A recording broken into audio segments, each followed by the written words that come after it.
nos próximos 40.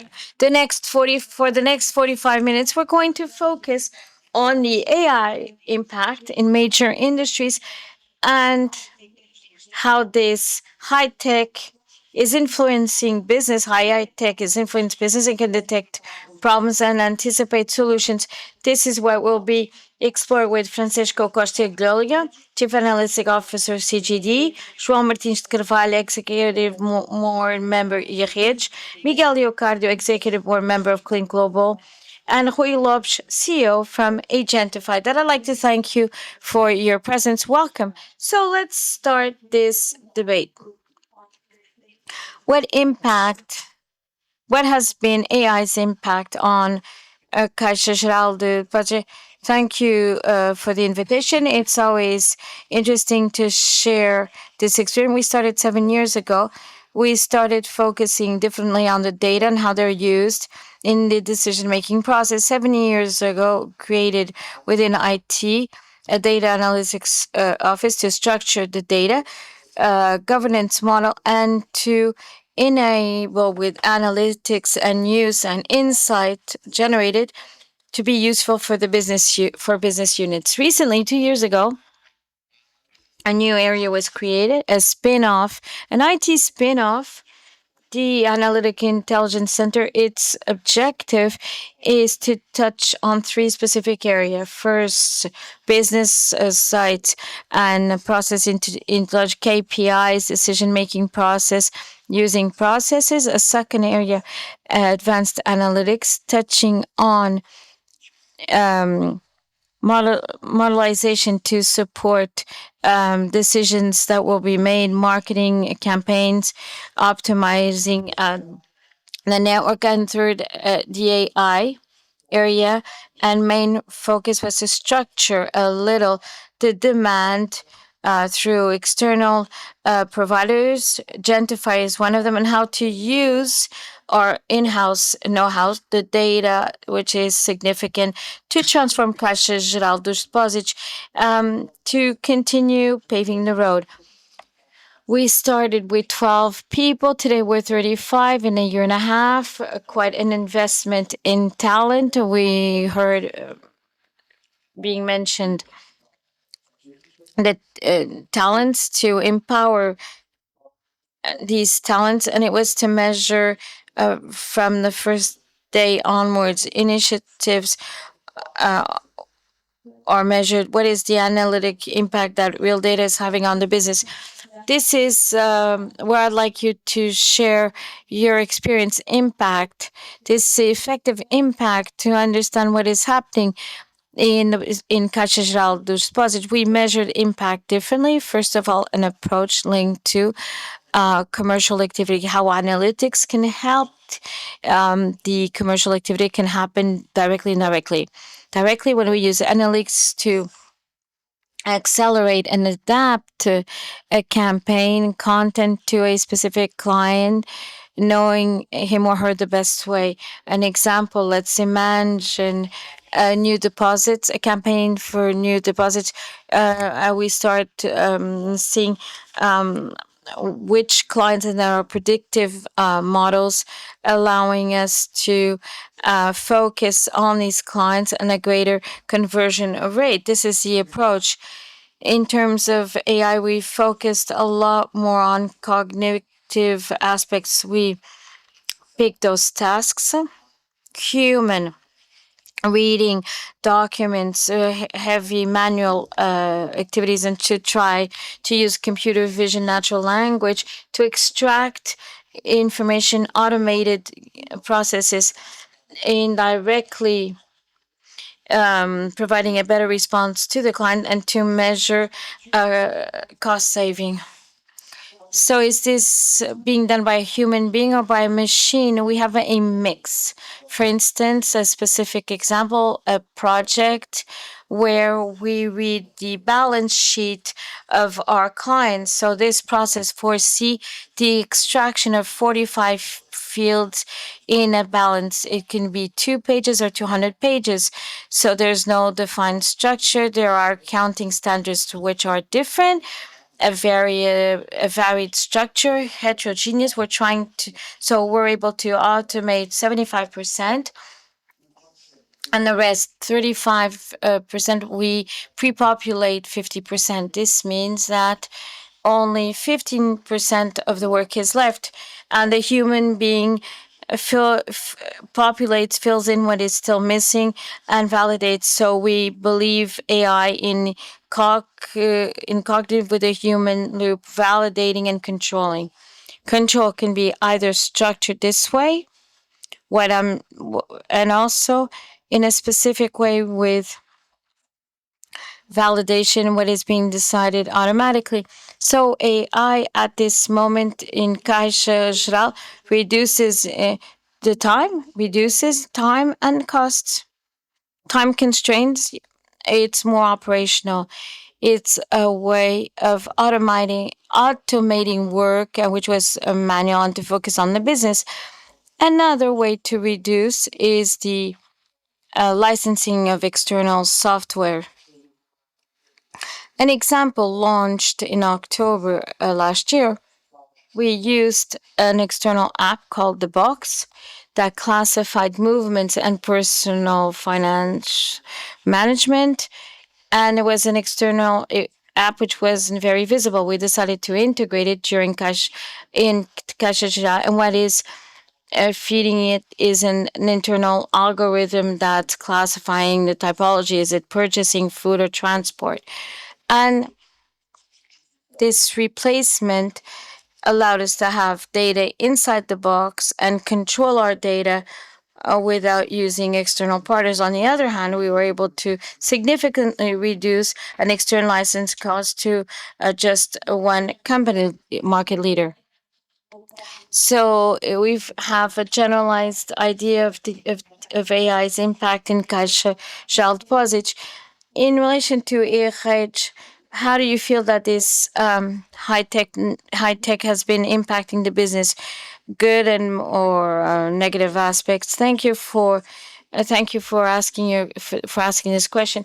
We need to contextualize the energy sector and the ENG role at this moment. ENG, the energy sector is at the center of energy transition, decarbonation of production sources. It's decentralization, a substantial change on how distribution grids are managed. It increases the number of stakeholders, increases uncertainty, difficulty in the decision-making process, and creates pressure on the grid, and the grid has to be managing finer and closer. This context of paradigm shift implies that companies to be prepared with a lot of digitalization, sensor with smart meters in the end, so as to have more information on what is happening, of being able to make decisions. And indeed, AI is coming in at a great moment. It can give a contribution to build on top of this data, great digitalization, and help ENG to comply effectively comply with its mission. It's already complying. Yes, it is at different levels. And surely enough, it will continue on contributing as such. And not going into more details, the impacts are from a forecast, production, transit, to know what's going to happen in every point of the grid, make decisions regarding these circumstances. Many examples I can share of preventive analytics, grid events, asset events, several events, analyzing images, and how it facilitates. That is not possible to do with people. Maybe explore these examples later on. You spoke about the important energy transition, and which has been transforming the sectors for some years. AI is coming in at a good moment because we all need that transition. It's like an ally, undoubtedly. In particular, in our case, where we have information based sensorization, which was mentioned in the previous panel, it's very difficult to work AI in advanced AI if there isn't a digitalization based on information. Fortunately, in the energy sector, because of this due to this transformation, there's a relevant information base that can be enhanced with AI. In terms of clean next, Miguel, how have you used AI to innovate the services you provide? Good afternoon. Well, first of all, I think this is a special moment, not only in terms of businesses and large organization, but as Clean Global, Clean Next, working for large enterprises and organization.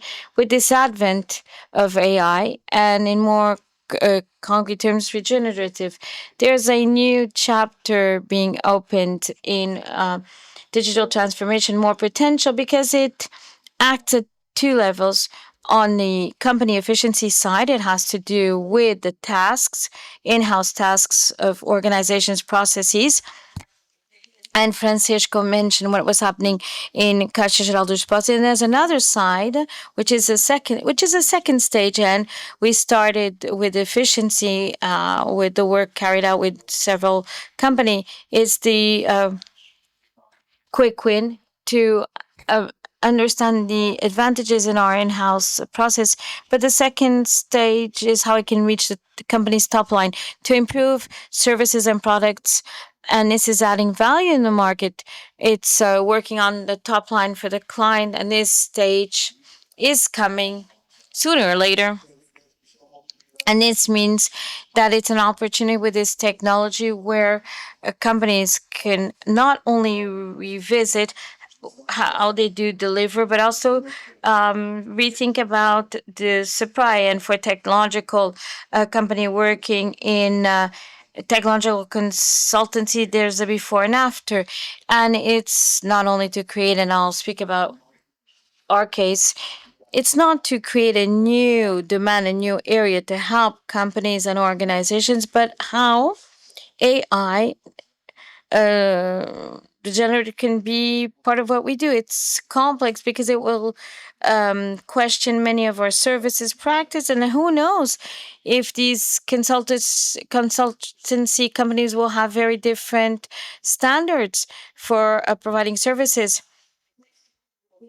Have you felt this boom, awareness boom, that we're entering a new phase, the digital area with AI?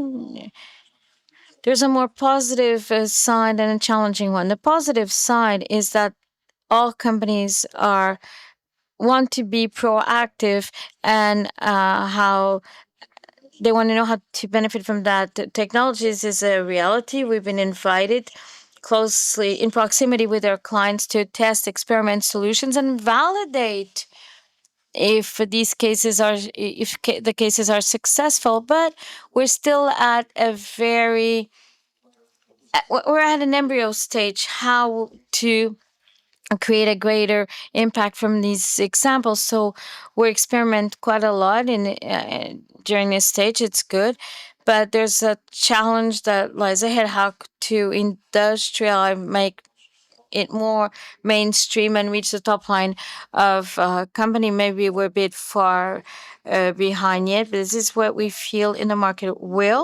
There is the will, but gradually, one step at a time, and it probably makes sense at the moment, but we'll see then how this at how long this adaptation stage will take. Huilopes, welcome. Let me refer to Alice, the digital assistant, which was created by Agentify, inspired from a Disney character. Good afternoon. Yes, one of our aspirations is Baymax, a personal carer, that is someone that was always present, and help to solve problems, help the patients, overcoming challenges and promoting health and well-being. And it personifies what should be customer care, excellent customer care. So Agentify is specialized in the health and banking sector along the lines and has launched together with clients such as Caixa Geral de Depósitos, Caixa Geral de Depósitos, the first transactional assistant in 2020 using the voice in Portuguese. Portugal at a national level, either in the south or in the north. So this solution came out of from the Bank Tech Awards, where the best banks compete, and the best use of AI was award went to Caixa Geral. So it proves that Portugal can bring innovation to the market with an impact on clients, and 4 million Portuguese have already spoken to our assistant, Caixa Geral Lusíada, which was the first voice assistant able to book an appointment in an autonomous way without waiting list, and at a more convenient time, at the most convenient time, and a European best private hospital wards, best health. This brings quite an impact in terms of customer experience, patient experience, because it brings accessibility, inclusion, and also customer experience, what you've mentioned, and the expectation. Because in general, when we call Caixa Geral or Luzia, the hospital, to book an appointment, we anticipate a dialogue because we know that there's a virtual assistant, a colder dialogue. What's the vision in your company for digital assistant? Well, in the case of the Yiddish, if you ask me, so does it always work 100%? No, the objective is not to replace the contact system 100%. But if it's a simple contact, for example, with very little complication, the things flow well. So this bad experience that you mentioned, the industry has brought bad experiences to the markets and in generalized fashion, but this is our difference. We feel a certain fear when this reaction comes to us, because they understand that they're working with a virtual assistant. They use keywords, they speak slowly, and so I can understand that. But the truth is this. I mean, does it take time? As Miguel said a while ago, I mean, we're still moving, we're still working away at this, but people just have to talk normally if they're speaking to another person. And it's very difficult to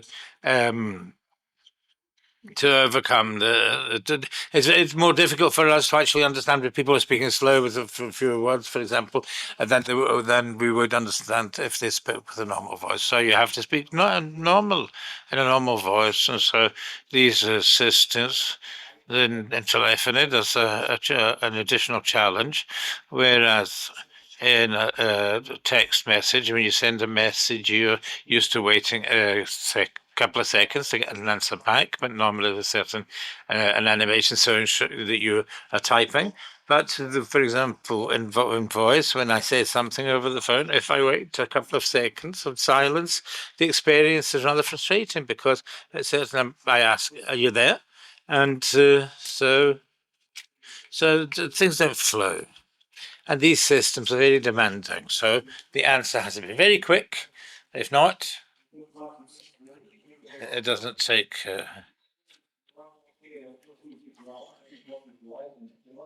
And there's no visual support, no buttons, no nothing. And then the system has to understand what you're saying, because if not, it won't work. And once again, the system has made the national rollout, and Luzia sold about 2 years ago. And we have people over the age of 80 that actually book an appointment with a robot. I would just like you to move your microphone away because it's making a bit of a noise.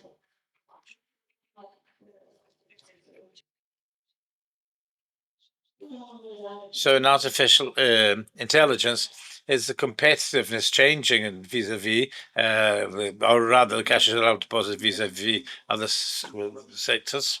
There's an interesting component related to the human factor in the application of these solutions.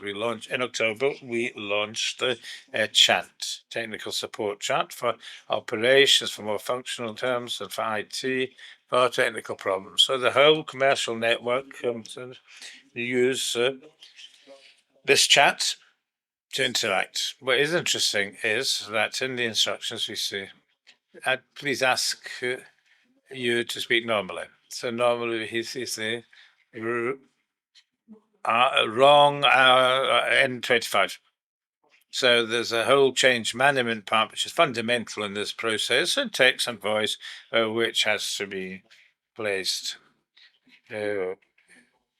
which is at stake here. And it's not only got to do with the AI teams, it's got to do with human resources as a whole and training, and it's got to do with the text and the openness to technology. And so it's got to do with the whole country being willing to do this for all this to happen. And what about competitiveness? I think there are a number of points here which are raised. We are focusing this year. We are focusing on the strategic plan,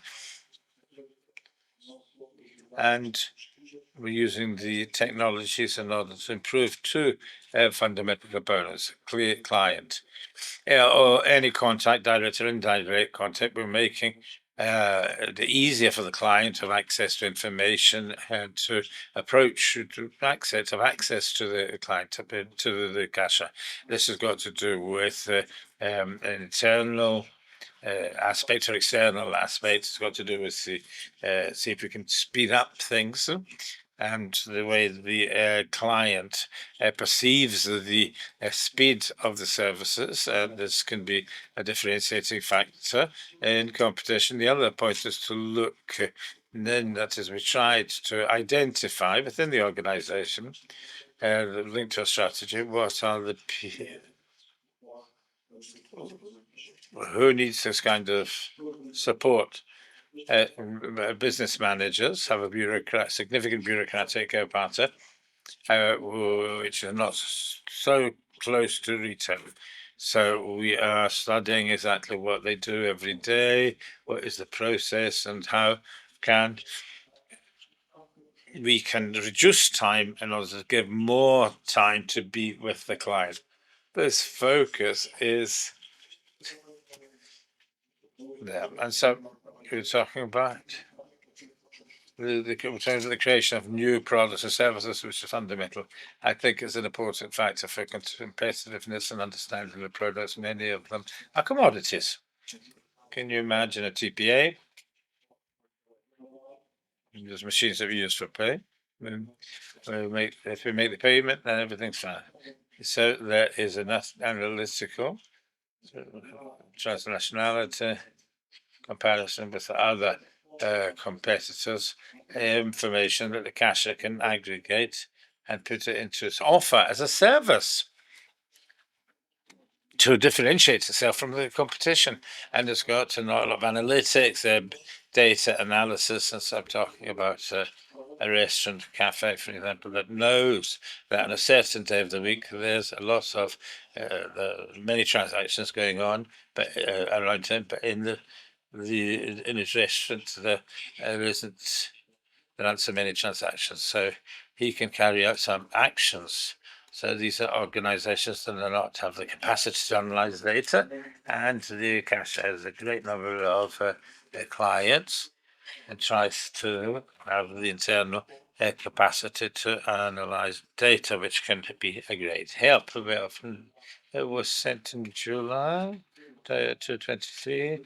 That was to use all the rating information that was used internally for evaluation and credit proposals, and to put it at the disposal of the clients of the cashier. So every company, that is, corporate client, so that they could do it in their inbox. They put their rating, ESG rating, and how it was compared to the past 6 months and the industry. So we can see the strong points and the points that have to be improved. And so let's change industry and go back to the networks. So Jean Carvalho, how is AI facilitating the energy transition, as we saw a while ago? Concrete examples, which are always the most appropriate in order to become part of this reality and understand it better. Yeah, we're fine. And so to talk about some of the ideas, I would say that the energy transition made our capacity to know what's actually going to happen in the network and to interact with people much more difficult. And so an example that AI is helping to address this is a project that we call Prédige, where that is based on the historic information, and then together with the information of different climate variables, we managed to foresee around certain territories up to 5 days what is the production and the energy consumption and production in each area of the country, so to take decisions to optimize the network and to store more renewable energy in the network. I think that is a very important predictive analysis. Another aspect that's important in this area, for example, we have the climate provisions. I mean, normally in networks, these there can be problems with the network. And so by using artificial intelligence, we manage that is every 6 hours, we run the model, and we know that in 6 or 10 days, we know what the probability of having damage in a certain area in the network. This is very important because once again, it can explore, we can helps us explore the network and work, it helps to work with our teams, and the service would not be interrupted. And so in terms of provision, I can give you other examples, but this is very important to talk about these technologies. And so at the moment, we have a very extensive network, and so 220,000 kilometers. And so different origins, some are recent, and so I come from the 80s, some in the 70s, and they were integrated, municipalities were into it. So the other registers are different. So the one way to do it is to get a team and to measure the whole network. It would take many years and be very expensive. So we're using AI in order to analyze the image and identify all the elements of the electric grid, and then position them and keep the information and analyze their condition. And so this seems simple, but there are many infrastructures on the network and the telecommunications, and so we have to retrain the model, but it's possible. And so our network and the forest has to be, we use the drones to film the whole network.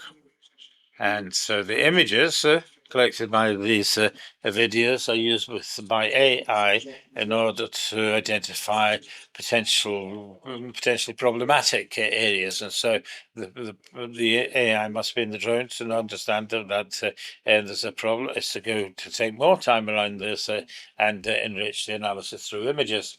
And this, there are many other examples. For example, safety, security.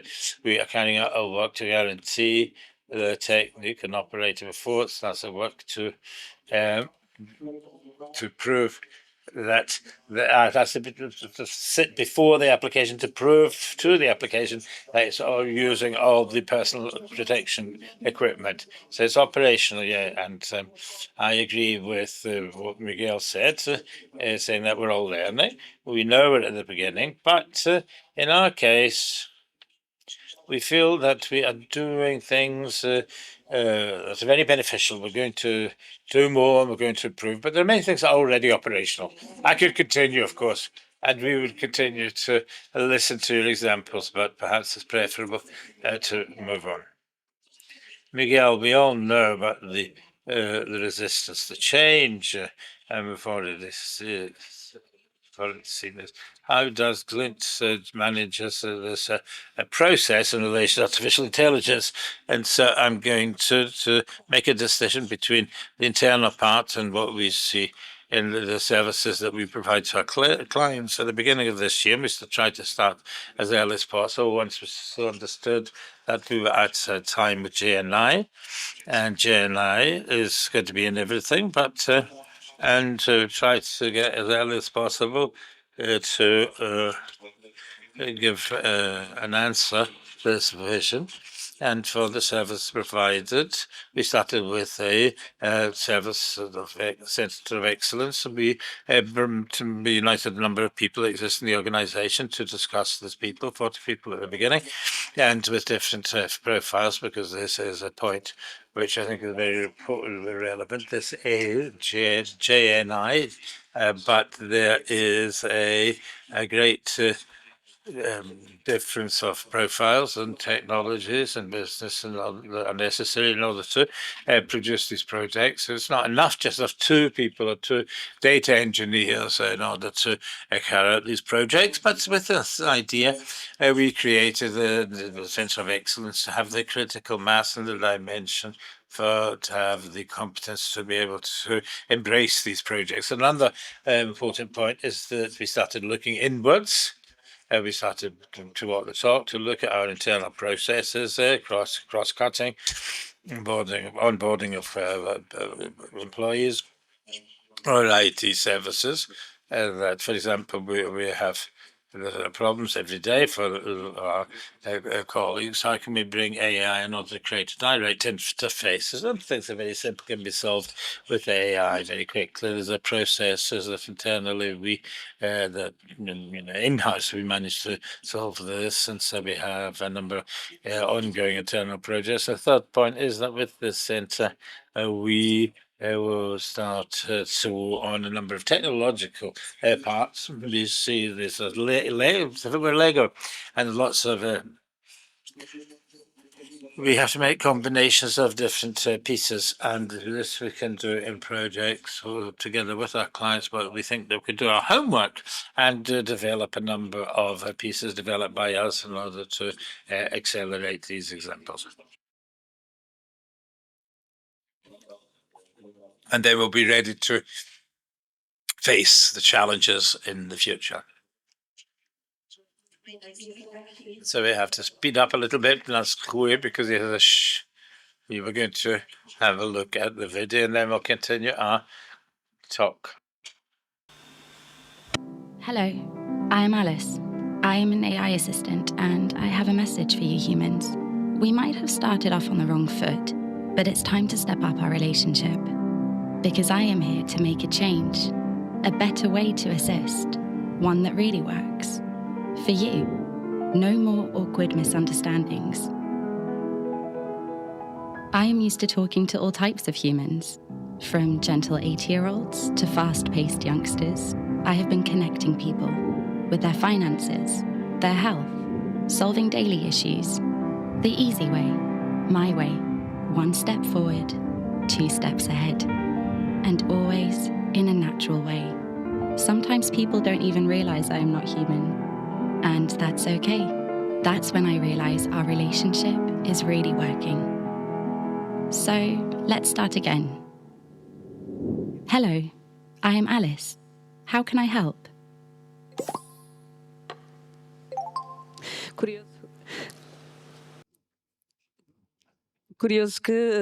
Strangely enough, and about our first talk on this humanization of a dialogue with a virtual assistant.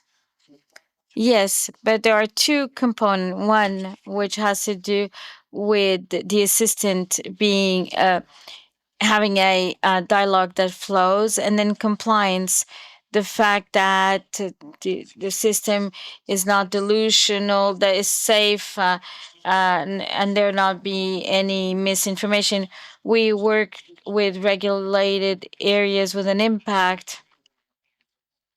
and this is our first priority.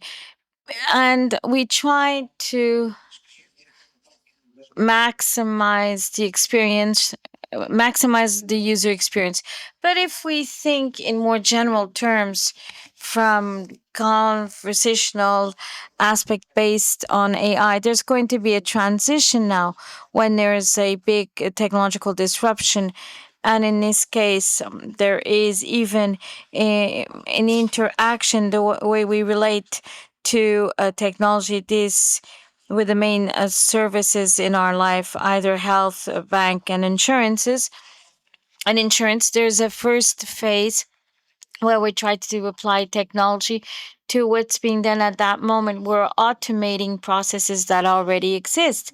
But then in contact centers, we try to provide the best response so people don't have to wait a long time. And then there's a second phase when we start doing things that were not possible in the past.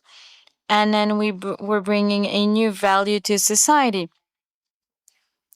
The last time it happened from a disruption, convenience interaction between technology was with mobile interfaces, mobile phones. At the beginning, people remember that it was just a phone, then access to the internet, but I can send an email on my phone. I don't have to wait to get home to send emails from my laptop and so on, so to obtain more productivity. But today there are services like Uber, which are new services, which were impossible to have before that technology. What's going to happen with these conversational apps to automate things, bringing in more productivity and new value now?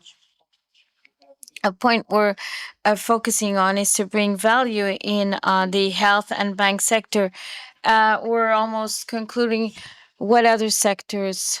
I know you're very strong in the bank and health sector. What other sector? Do other sectors make sense? Yes, in the future. Above all, it's also to bring proactivity, not only to be reactive to accompany the client, which will make a difference. Have a personal care will inform you when you should do your checkups and so on. A close follow up when we're young from our children. And until now, it was unthinkable to set up these contact centers to accompany millions of people on a daily basis. This technology automation allows to diversify, meaning that our health sector will be more prevention, geared towards prevention, lesser cost, and with better quality for everyone. So this type of value and impact is what can be brought by our company. Asking you to be succinct, Francisco, what is the major challenge when we speak about AI, the banking sector? You've mentioned many examples in Caixa Geral. Did you carry out a market survey? What was our customer feedback is very important. There's always a solution scalability. We start with a niche, collect the feedback, and it's been an evolution.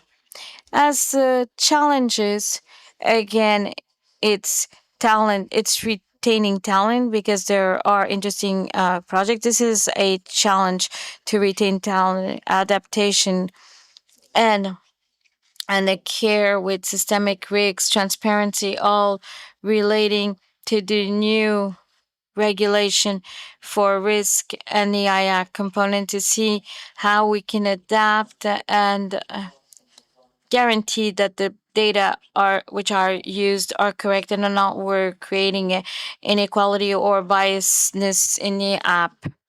João, in ENG, do you feel the power of AI?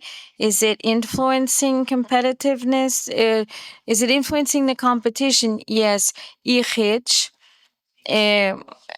operates in a natural monopoly. It's regulated in terms of efficiency services provided, as you've explained. Surely enough, it's contributing along these lines. The main challenge, I don't know if it's the main challenge, talent is one of the main challenges, but complete Francisco's answer, we feel that it's to gain trust using JNI to enhance our customer relationship. But there are still some delirium or bias risk. We're not yet ready to use it with directly with the customer. It might 2 years from now. Miguel, a strong implementation in Portugal and Spain projects. Which projects for the upcoming years? Many projects to industrialize or magnify the first experimentation. So we need to gain trust.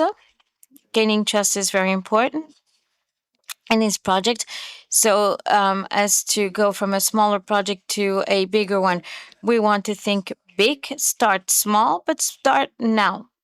So it's essential to start now. And then the following challenge, which is important, what will be the next step to create more value, and expand it to the organization. This is the main challenge. And also talent was mentioned, but this would be another debate. And this is quite a challenge in talent transformation. So, Rui, in a very succinct way, what's the main challenge in creating these digital aspects to distinguish the signal from noise? We're in a hype area. It's difficult to pass on the right message and to be absorbed. At this moment, we're testing with a big customer in Spain once again. With a large customer, it's a good sign. But then how do we take this Portuguese technology how do we take it to other markets and from Portugal? And basically, with the compliance, data privacy, which is very demanding in these highly regulated industry, but with a good experience for the end user. I'd like to thank you all and wish you the best of luck. Thank you.